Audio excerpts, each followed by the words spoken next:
Well, here we go again. Because you don't have enough problems in your life, you're back for episode 2 of Rings of Power, you poor bastard.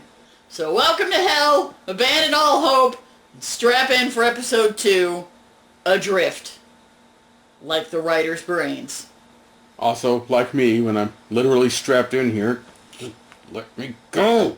Not until you watch it with me! You know, this might be a good time to talk about these weird, random credits. Most of this just seems to be what you'd see if you put sand on a speaker. But every once in a while it gives you a recognizable image. Like this Tree of Gondor. But even that makes my brain itch. Because that's clearly the exact design of the Tree of Gondor from the Peter Jackson movies. Which this show can't seem to decide if it's in the same continuity as or not. And that's clearly the Tree of Gondor from the late Third Age in the movies. Not the more stylized version used by the Númenóreans at the Battle of the Last Alliance. You would think if anyone would understand logos being changed for marketing purpose, it would be Amazon! Ah, but while they understand logos, you know what they don't understand? History and timelines. You know, we'll none of that here. And if you'll recall last time, Galadriel jumped off a boat in the middle of nowhere. So here she is, floating in the middle of nowhere and... well, shit. And having attempted to kill herself, Galadriel is still not dead, damn it! Always content on giving the audience what they don't want. Bye, Galadriel! Enjoy the million-meter freestyle! He's leaving! Our long national nightmare is over! And we're back over to, the not bits. Oh boy.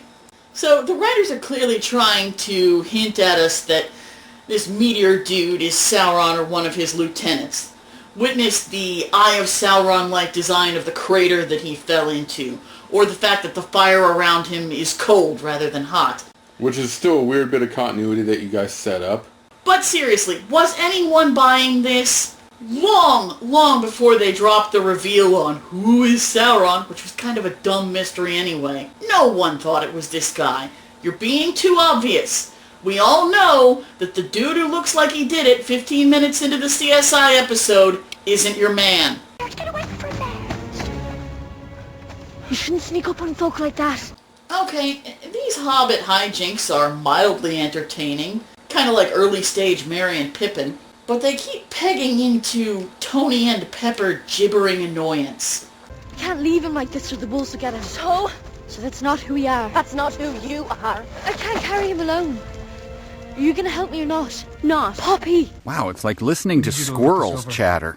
It's also just generally wasting our time here in a show that should have way too much plot to cram in. If anybody finds out that we helped a stranger, and anything bad that happens the next 3 seasons will be our fault.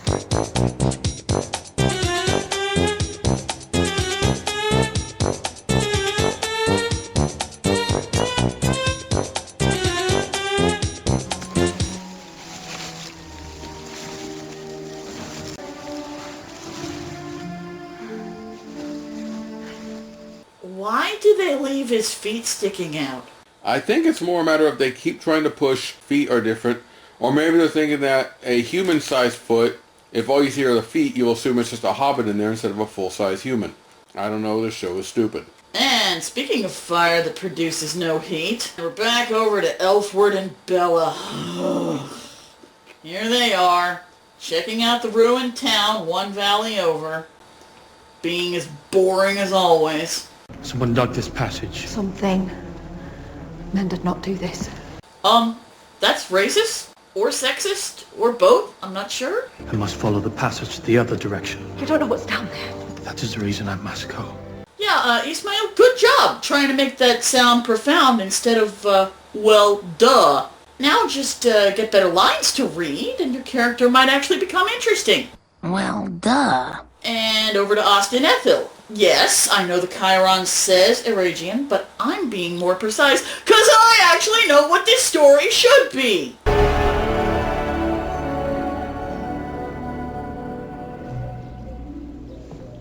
Feanor's hammer, the tool that wrought the Silmarils, the jewels that contain the very light of Valinor. Strange, isn't it? How one object could be responsible for creating so much beauty and so much pain. That was a solid 20 seconds of As You Know. Why are people telling each other about their own family backstories? Well, you see, Kim, we're going to be visited by our niece. She is your niece, the daughter of your sister. She who is coming here is your niece. The audience didn't know that. Wait. He made the Silmarils with a hammer? He whacked light into a... No. See, silly me, if it was me, I'd just hammer in the morning. Feanor's work nearly turned the heart of the great foe himself. What has mine ever accomplished? Well, Kelly, at least you haven't caused any continent-destroying wars. Yet. Also, in canon, yeah, you have created some things. You created a Thildin from Mithril, but we've screwed up the timeline here, so that can't have happened yet. Don't screw up your own timeline. They'll screw that up in the future. Not yet. Wait, what? And you inscribed the doors of Moria, same thing, see, before, later, after. Wrong. You're forgetting. The Second Age is a long weekend now. Well, you built this city! Well, not even on rock and roll. You failure. I say again, why does this show insist on disrespecting or deleting all these accomplishments of all these elder elves? Because they're male elves. That's the only thing I can think of, is that it's a social political agenda. Down with the Keebler patriarchy. We've got to say that the establishment is wrong, and the older generation is stupid. Again, a very Tolkienian message that history should be disregarded and the old ways are dumb. And especially for elves of all Tolkienian races, when they literally have the first generation born among them sometimes. Like Galadriel, who jumped off a ship and is swimming back. An age ago, our kind brought war to these shores. I want to fill them with beauty, to grow beyond petty works of jewelcraft and devise something of real power. Okay, it's time for my court-mandated 30 seconds of praise. This bit right here, this yearning to live up to the works of his forebears, this is good. This is source accurate. You get 1 gold star. Now go sit in the corner for 30 minutes. By then the episode should be mostly over and your harm has passed. A forge, more powerful than any ever built, able to birth a flame as hot as a dragon's tongue and as pure as starlight. I need it completed by spring. Why so soon? That's a really short timeline, especially for elves, and especially when you claim you have no exact plans for it. I know that later we're going to find out that this is actually a deep and intricate plot. Okay, a deep and stupid plot. But why wouldn't Elrond be asking these very natural questions at this stage?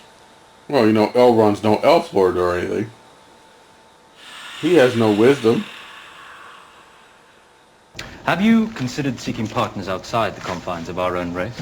Wait. They want to make working with the dwarves Elrond's idea. When it was Celebrimbor in canon who had the established relationship with the... Why did he build a city next door to Moria if he didn't want to work with the dwarves? I guess this makes sense as a weird way to try to bring Elrond into the story, but... Couldn't Elrond have just been the new guy who's learning the trade that Celebrimbor is already doing? But no, that would be silly. Now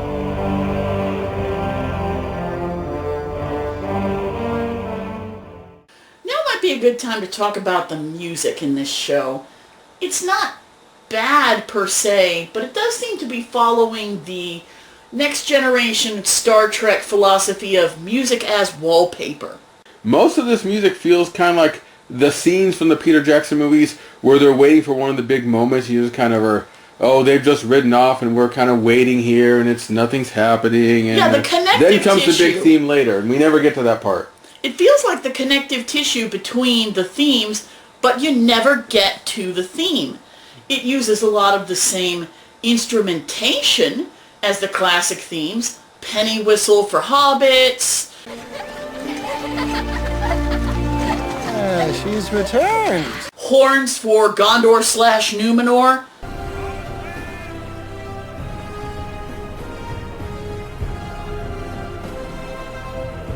But the tunes are just kind of lame. They're not very memorable. They're not very stirring or striking. It's just there. Their prince, Durin, is an old and dear friend. Almost like a brother to me. I've heard the dwarves have greatly expanded their halls. Wait. They walked to Khazad-dûm? Still beats swimming there. They walked alone. With no company, no gear, no packs, no kit. Not a single luxury. They walked in their formal robes? They don't even have trail mix. Do you think Elven trail mix would be awesome or lame? I mean, would it be like Lembas where it's super nutritious? Or would it be like the lamest quinoa? This is what this show has done to me. These are the things I'd rather think about than the actual plot of Rings of Power. Varda, help me. Have kale and lint. Kale and pocket lint. So, remember what I said earlier about how in canon, Celebrimbor has the established relationship with the dwarves? Yeah, he won't interact with them at all this season. This is the closest he gets. Screw you, Amazon. You're not even close enough to leave a flaming bag of poo on their doorstep. Okay, a little more praise. I actually like the Dwarven Helm masks. Those are a thing that exists in canon in the First Age, where they wear these masks into battle. I like these views of Khazad-dûm in its prime. It, can always be more impressive or cooler or bigger, but this is nice to see. I like the clever ideas, like reflecting light down into the deeps of it. So they could grow plants. Mm-hmm. Not to live on mushrooms. But now the stupid returns after my one compliment per 10 minutes. The elf, Elrond, has invoked the right of Sigyn Tagar.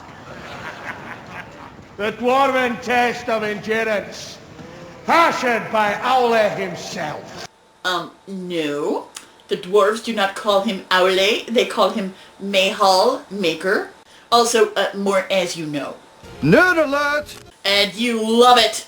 I do tolerate it. We shall break the great stones until one of us can break no more. Stop. Have a time.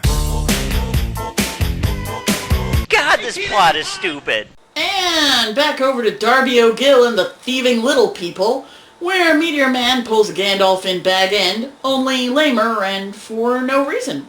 Because evil cannot create, only imitate weakly. Ladies and gentlemen, Barney Gumble.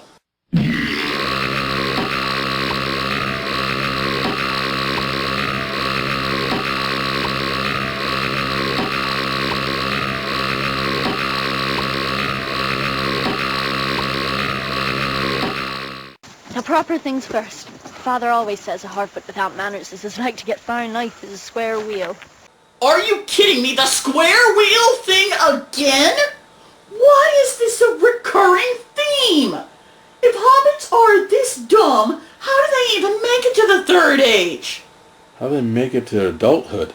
So, I'm Nori. Also, hobbits have ASL? How much do I What? bet it's actual ASL just to be Well, inclusive? she is making an N with her hand. She's making an N. And I'm like, It's inclusivity. Next, the hobbits will make donations to the United Negro College Fund. You don't remember, do you? or maybe he just doesn't understand you? I fell out of the tree once. For a whole week I kept calling strawberries pigberries. And, Nori's concussion story explains a lot about these tiny, filthy dumbasses, doesn't it? That you're frequently concussed. We're a race of untreated head trauma folk.